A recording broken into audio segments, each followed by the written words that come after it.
こんにちは、隙間のリリーです。メレーのためのハワイ語ミニ講座よろしくお願いします。今日はカバイレフはアラカフヌアを取り上げてみました。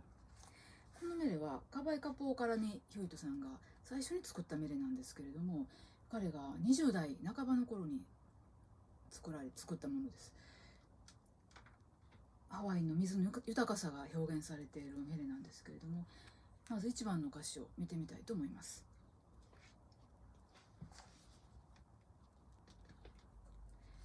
ケイホラーカウはハリハリナーレフはオールナ。おお、雨が降ってきた。まるで天からレフアが運ばれてくるように。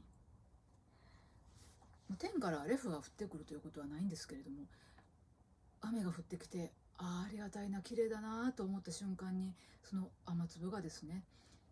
ハラハラとこう散るレフアの花びらのように思えたと。そういう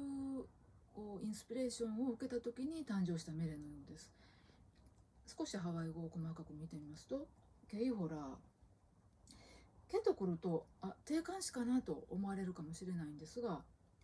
イホにもし定冠詞がつくとすれば、かが来るはずなんですね。ここでは、イホ、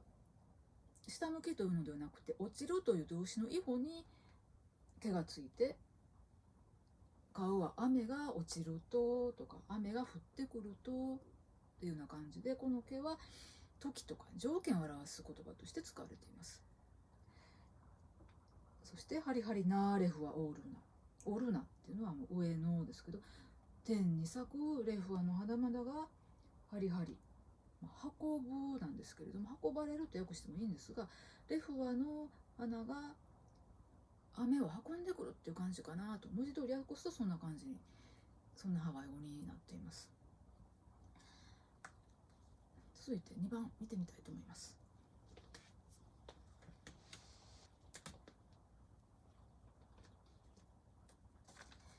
ヘレレイプはイケカイ、フラレアナーレフはイカモアナ。そうして花は海に届けられ、大海原を幸せに満ちて漂うのです。ヘレレイっていうのはばらまかれているという意味の状態動詞なんですけれども、プはお花が海にばらまかれて、そしてイカモアナ、大海原をそのレフアの花々がフラレア、喜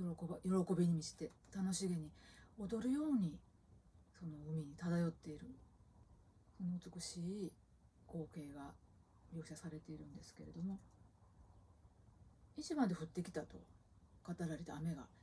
いきなり海に到達している、そんな内容になってるんですが、いきなり海というのではなくて、雨が降って水が集まって川になり、それがやがて海に到達する、そんな水の循環、水が世界を旅するっていうような感覚で読むといいんじゃないかなと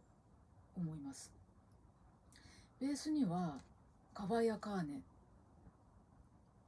水の循環を司るカーネを語るちゃんとに表現されているような水の循環にまつわるハワイの人たちの感覚、水に対する考え方がベースにあると思われるんですけれども、カバエレフはアラカフノアについては私のズーム講座でも取り上げる予定になっています。ズーム講座の方ではいくつかのハワイ語のキーワードを手がかりに、水という切り口でハワイ文化について考えてみながら、カバイレフはアラカフノアを読み解いていきたいなと思っています。ズーム講座のご案内は私のブログ隙間のリリーのハワイアンソングブックに上げておりますので、よかったらそちらの方も見ていただけたら嬉しいです。メディアのためのハワイ語ミニ講座終わります。